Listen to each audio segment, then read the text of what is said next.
Mal ganz ehrlich, haben Sie sich nicht auch schon mal gewünscht, dass jemand anderes sein Verhalten Ihnen gegenüber bitte mal endlich ändern sollte? Vielleicht haben Sie das sogar eingefordert. Ich frage Sie, wie wahrscheinlich ist es, dass andere ihr Verhalten Ihnen gegenüber einfach so ändern? Sie erahnen es schon, die Wahrscheinlichkeit ist nahe Null. Und trotzdem verharren wir oft in dieser fordernden Erwartungshaltung, dass andere sich bitte zuerst ändern sollen. Wenn der andere mal endlich mit mir anständig reden würde, ja, dann könnte ich meinen Ton auch ändern. Schauen Sie, im schlimmsten Fall enden wir in einem reaktiven Muster, wo der eine auf den anderen immer nur reagiert. Aktion und Reaktion sich gegenseitig stimulieren.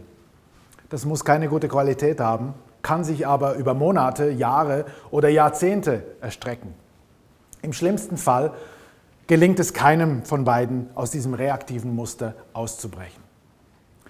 Wenn es nun Ihr Bedürfnis ist, auf der anderen Seite Veränderung zu erreichen, wenn Sie aus diesem reaktiven Muster ausbrechen wollen, dann gibt es einen Punkt, wo Sie wirklich Einfluss nehmen können, wo Sie etwas verändern können.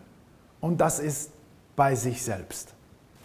Wir können andere Menschen nicht dazu zwingen, ihr Verhalten zu ändern.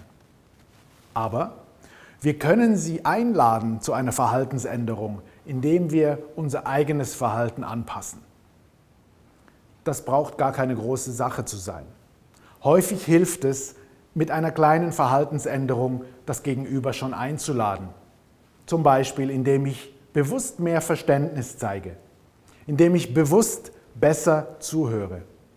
Diese Kleinigkeiten, diese kleinen Veränderungen, die das Muster durchbrechen, die anders sind als ihr bisheriges Verhalten, führen potenziell dazu, dass die andere Person sich ihrem neuen Verhalten anpasst und somit die Qualität der Interaktion sich deutlich verbessert. Entscheidend ist, dass Sie den ersten Schritt machen in eine Verbesserung der Beziehung hinein, dass Sie eine Investition machen, indem Sie einen positiven Impuls setzen. Und wie bei jeder Investition ist auch diese mit einem Risiko verbunden, nämlich dass es nicht funktioniert. Und wenn das, was Sie ausprobieren, nicht funktioniert, versuchen Sie, etwas anderes zu tun, bis es Ihnen gelingt, das reaktive Muster erfolgreich zu durchbrechen. Mehr dazu finden Sie in meinem neuen Buch Durchstarten. Sie finden darin Tipps und Anregungen rund um die Themen Selbst- und Beziehungskompetenz in Führung, Zusammenarbeit und Kundenkontakt.